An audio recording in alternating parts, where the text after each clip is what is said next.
I want to understand the reason why people have confused my straight lead to an uppercut.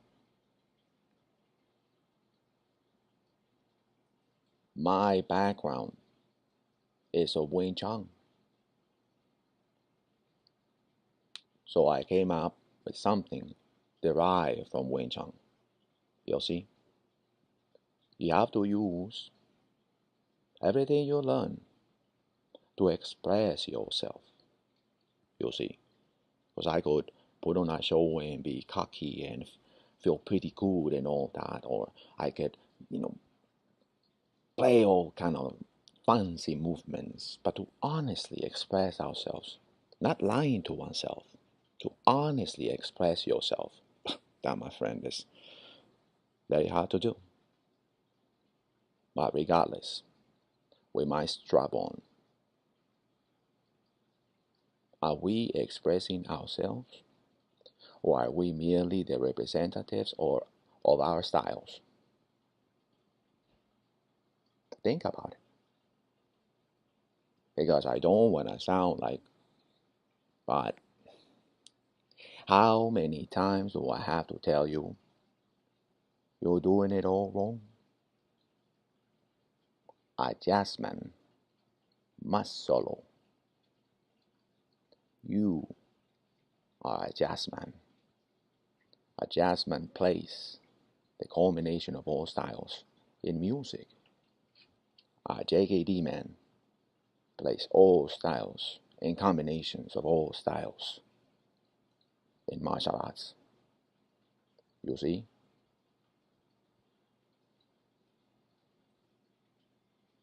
Welcome to Fighting Without Fighting.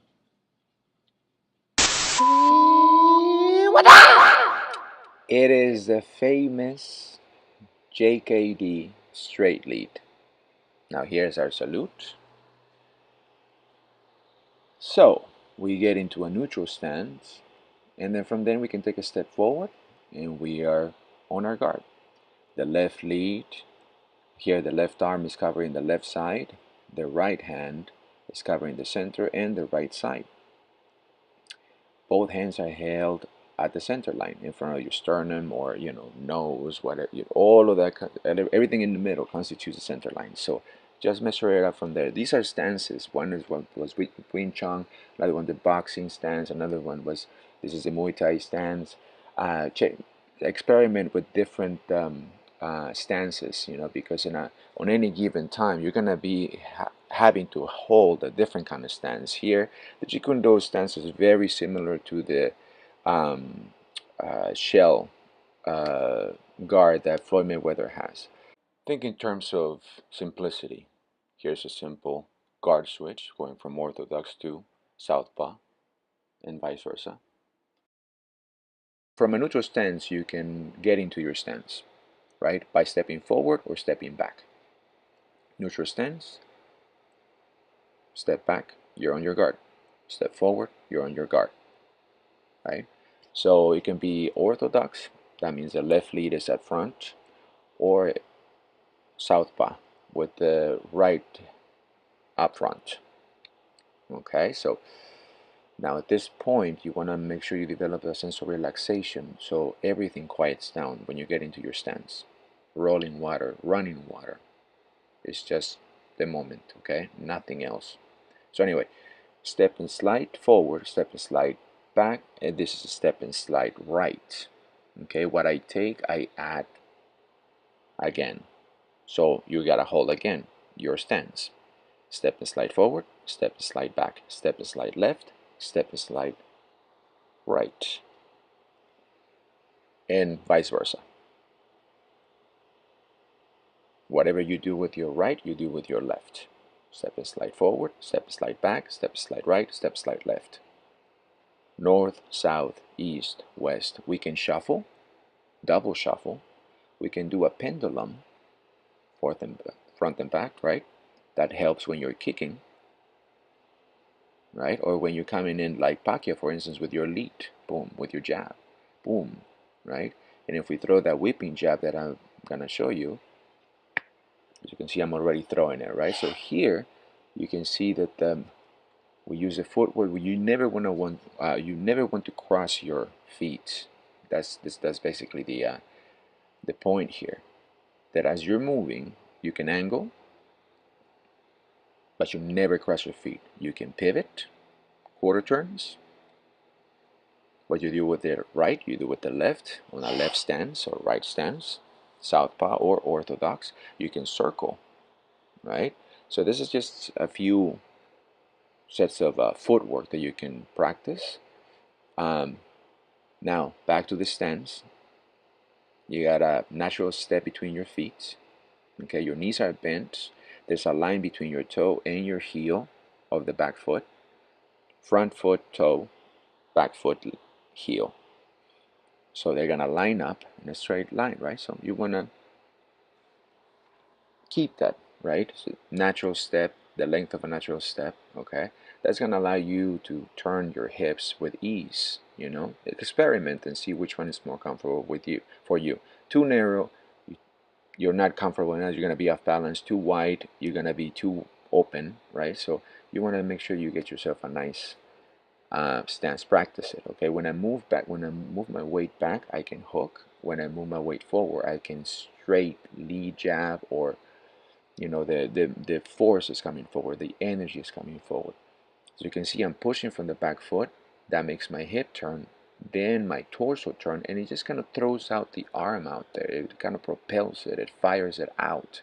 Think of your arms as chains attached to at the end to a iron ball, right? So you really punch from below, not, you don't punch with your arm, so you don't have to be, you know, getting out of control with the, you know, just working with your hands, right? Because you got to punch with the whole body from the ground. Push, that swings your hips, turns your torso, and fires out that arm. Okay, again, I'm explaining right there that it has to be, your arm has to be like a chain with an iron ball at the end, and you got to whip it and snap it. Okay, you're gonna you're gonna feel the heaviness of that, all that momentum at the end of your fist. So as you punch, you can take a step or not take a step. You can lunge to take more space, right? To suddenly attack at the opponent. You can use a palm strike, finger jab, you know, whatever with your lead hand, whatever you can turn your lead hand into, you know, a claw or whatever. You can do the same thing with this, you know. Uh, the end tool really, it could be anything.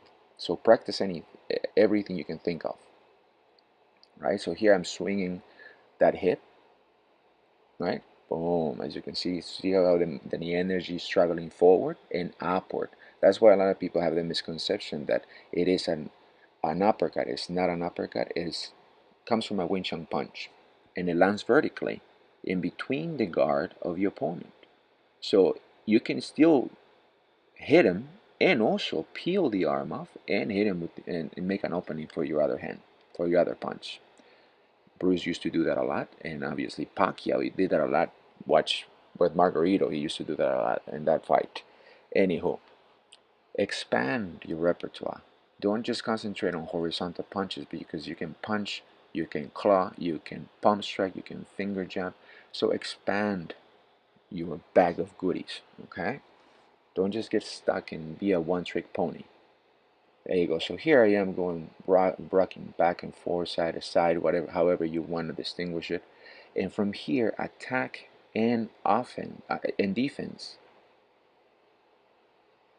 Roots out of that rocking back and forth. Experiment with it. See how it works for you. Okay. Again, this is not the way. This is my way. And if it works for you, check it out. Using all ways as way, having no limitation as limitation. This is Pancho Cardeña, and this is Fighting Without Fighting. What